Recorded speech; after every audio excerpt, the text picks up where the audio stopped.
and welcome to a new video and new project. Today I'm actually feeling pretty tired, pretty burnt out. I just want to make something fun. So I thought this would be the perfect time to tackle this pattern, which is Simplicity S8447. It's the vintage 1940s style jumpsuit or overalls. And I've had this pattern for quite a long time. I think I mentioned like many videos ago, I started collecting patterns way before I started sewing because I would see the picture on the pattern and go, I want that in my wardrobe. Surely by buying the pattern it will magically appear. No, you need to buy the pattern, then buy the fabric, and then cut it out, and then sew it, and then fit it, and do it wrong, and then do it all again, and then you might have it in your wardrobe. So this pattern is actually kind of the one that made me decide I needed to learn how to sew clothing for myself. Looking through my fabric stash, I found this, very nice pinstripe. Is it pinstripe? Does it count as pinstripe if only one of the stripes is little? I don't know, but it's nice, it's lightweight. It would work well for this project. However, I looked at it and thought, not fun. I want fun. So then this fabric caught my eye. This is a stretchy pink velvet, and it is not suited to this project at all. I don't think I've got actually enough of this to make the full overalls, and I don't want to just make the pants, I want the overalls. So then I found this fabric in my stash, which is also a velvet stretch, very similar to the pink, and the colors complement each other. And I thought I could make one leg out of this, one leg out of this, and we could kind of have a velvet patchwork overall situation. That sounds fun. So I think we're gonna go with this. This could be a terrible idea. Trying to make a simple, fun project because I'm feeling burnt out, but then choosing to make vintage overalls with stretch velvet. Maybe not the brightest idea I've ever had, but the end result sounds fun. I want this in my wardrobe. So let's give it a go, I guess.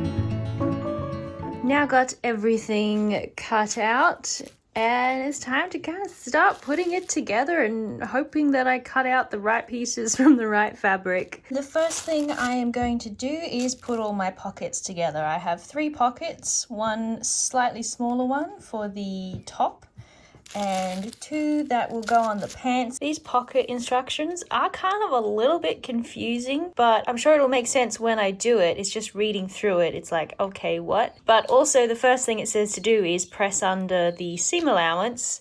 With velvety stuff, I'm not sure how well this pressing is going to go, but I'll give it a try. I have a bit of scrap to place over the velvet, and we'll see what happens.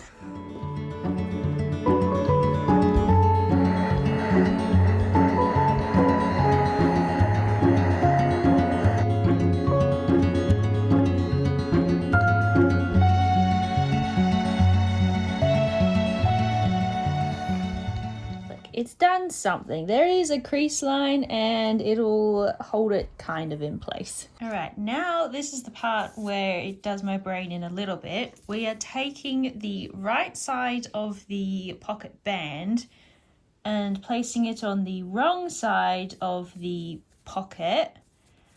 And then we're gonna stitch all up here and then turn this in and it becomes the band, I guess, sort of like that-ish. It doesn't make sense in my head, but I'm sure it'll make sense once I do it. This machine is not so great at sort of slippery, slightly stretchy fabrics, so I'm going to move to this machine, which will hopefully do a better job of it. It may not, this might just be one of those projects where the fabric hates me, but let's see how we go.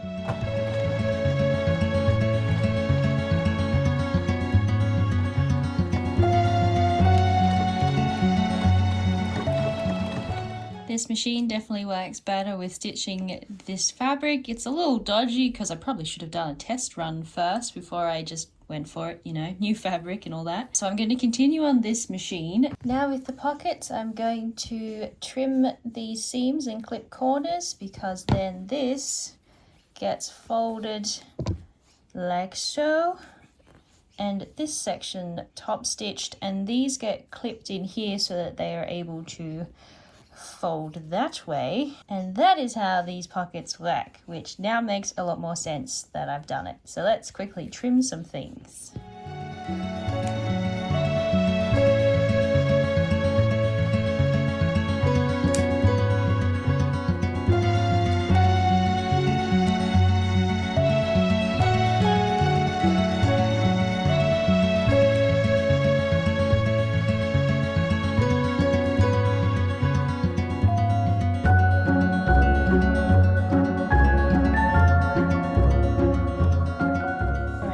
Pocket bands are flipped and the pockets look these very interesting shapes.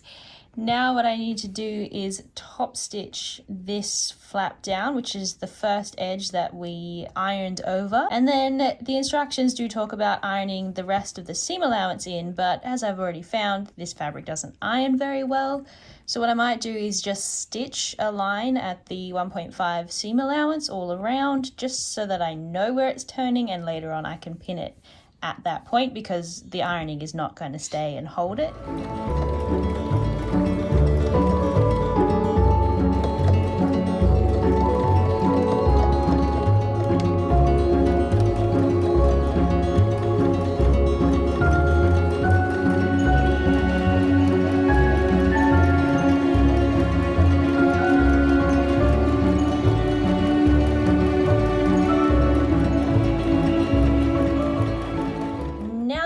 Those prepared, it's time to move on to the pant legs. First thing to do with these pants is there is a dart in both the front and back pieces, so I'm going to mark that, pin that, and sew that.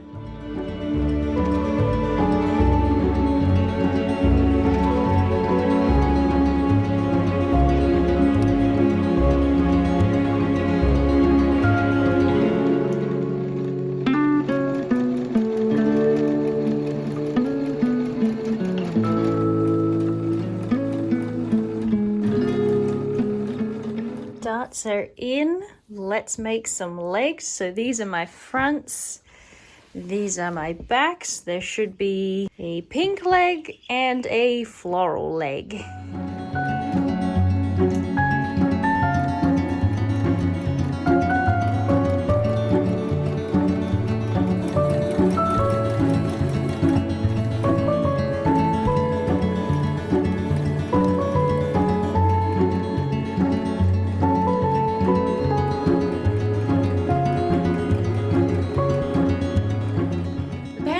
Together. Now it's time to put the pockets on, and I'm going to put the flower one on the pink side and the pink one on the flower side.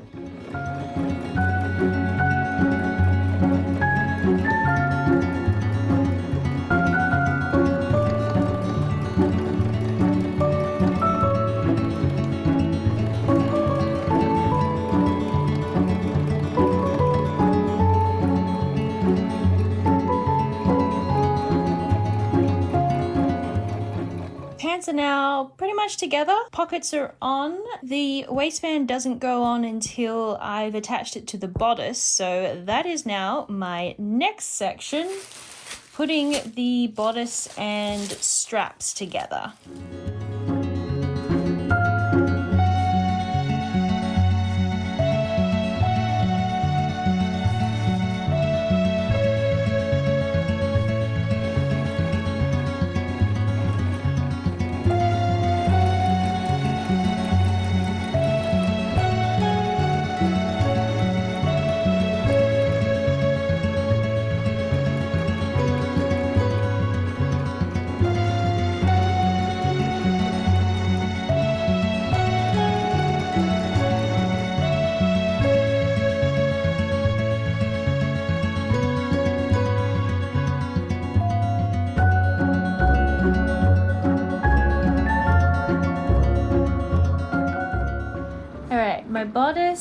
pieces are all individually prepped, ready to be put all together. So I have a pocket that needs to be top stitched on, followed by my straps. I have one of each fabric, and then I have a facing which will hold everything in.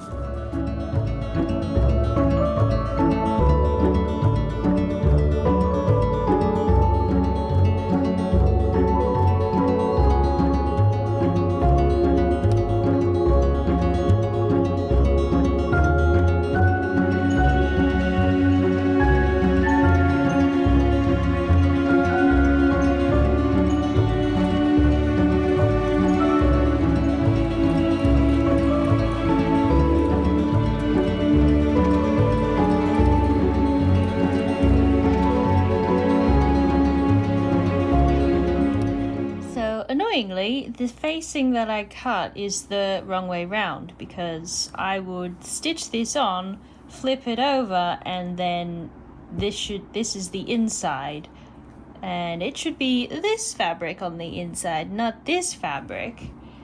But I didn't think about that when I cut it, because I just cut this piece on the wrong side of my fabric. So don't do that. If you're doing this pattern and you're cutting this facing piece out, it's the front facing, cut it on the right side of your fabric so that it will be the right way round for your facing. The back piece is on the fold, so it's not such a big deal, but because of the shape of it, this one doesn't work so well. This is how the facing should be, so right sides of the fabric together to then flip over and have the right side of the fabric out, and this seam is also then on the inside, not hanging around on the outside. Now I'm thinking that I'm gonna change the closure, because it's actually a button closure, which is why there is this extra facing piece down here. But I'm thinking I might close this up with a zip instead, because it'll be a lot easier to get in and out of, and this fabric is, you know, stretchy. So I think rather than recut this piece, I can just fold it in half and take off this extra bit, matching it up to this side, re-stitch this on that side, and then it will be the right way round. A little convoluted, but it should work.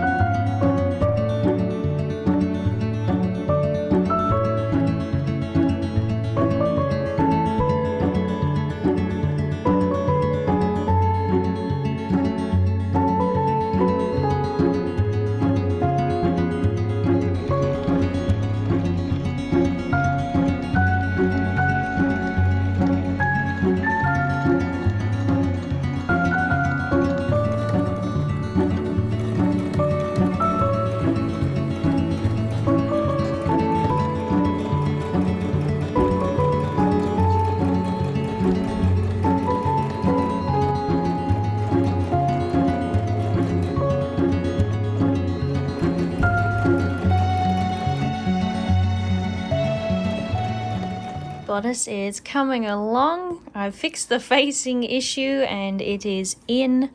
I'm not sure what's going to happen at this side section yet. We will see what happens when I get there and figure out how I'm going to close this. Now I'm going to put on the waistband, which means I can then see if this fits me, which would be great to know.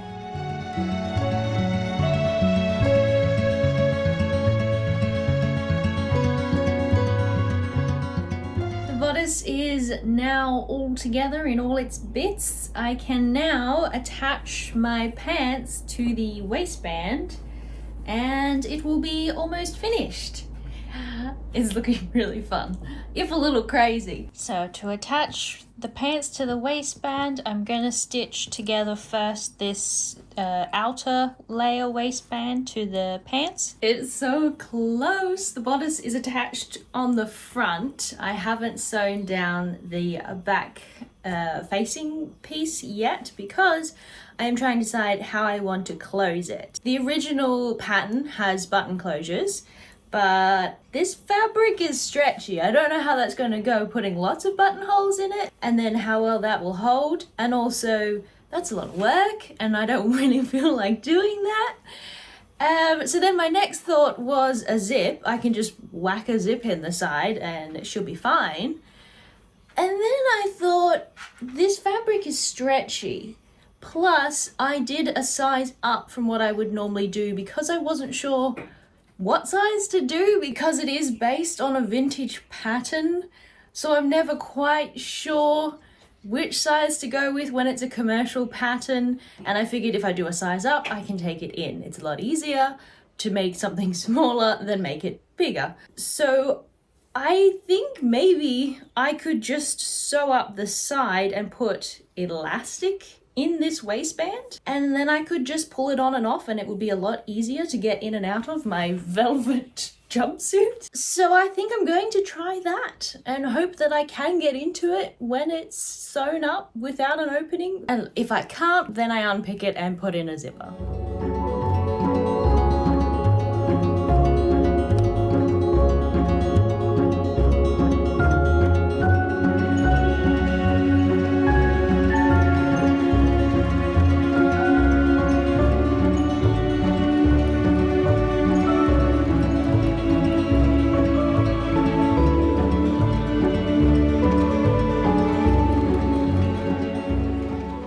So with number one, I can get this on with everything just completely sewn up. So I don't need to put in a zipper or buttons or anything. I can just slip into it, which is amazing. Pretty much from here down, great, fits perfectly.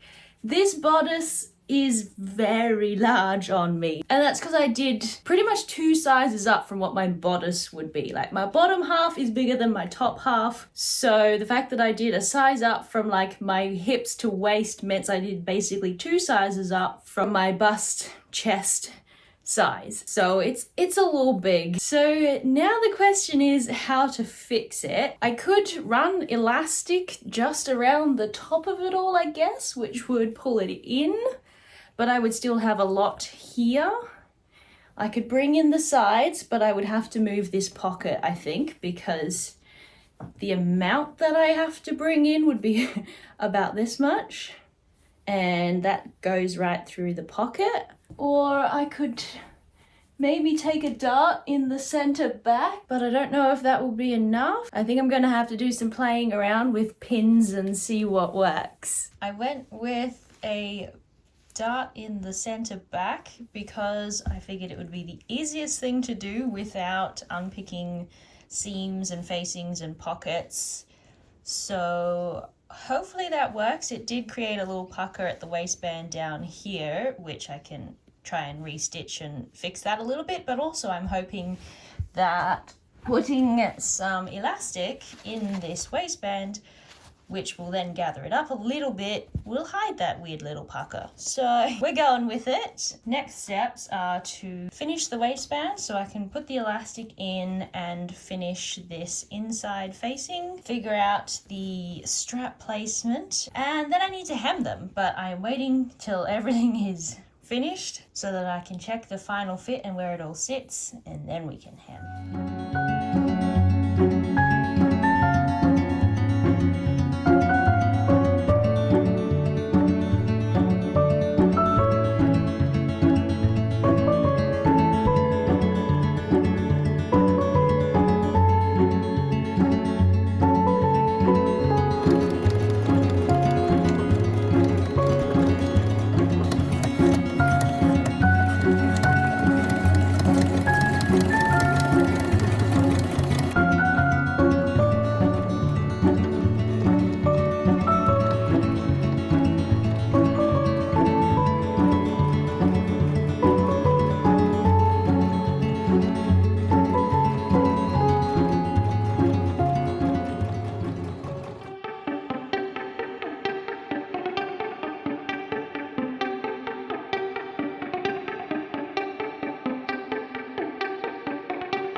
Hardest part about filming these videos is getting a full-length body shot. It is not easy. I'm a tall person, there's a lot of limb to fit in, but I think I got it sort of closely maybe. But I finished them and I love them. I took them on the cruise that I did with the 70s beach dress, and I did not get any footage of them there, but they were super comfy to wear. I may have blinded certain people with the fluorescent pink, and somebody did say, oh my goodness, I thought my eyes were playing tricks on me. But no, there is 2 different fabrics in that. But yes, there is. But they are super comfy. I'm incredibly happy with how they turned out. They are certainly fun, which is all I wanted them to be. Also, surprise, I cut my hair. It's a little bit shorter than it was last time you saw me. I did it for work, so they asked me to cut my hair. Well, they asked if they could shave my head, basically. It was shorter than this. It's growing quite fast. If you don't know, I work in the film industry as a stunt performer and also a costume maker. So yeah, this was the stunt people asking, not the costume people. Don't care what you look like. But yeah, I don't know what to do with it. I don't know how to style it. Currently, obviously, not a whole lot because it's that short. But if you have any tips for styling short hair, let me know, because I'm going to need them soon. And I'll catch you in my next video. Bye!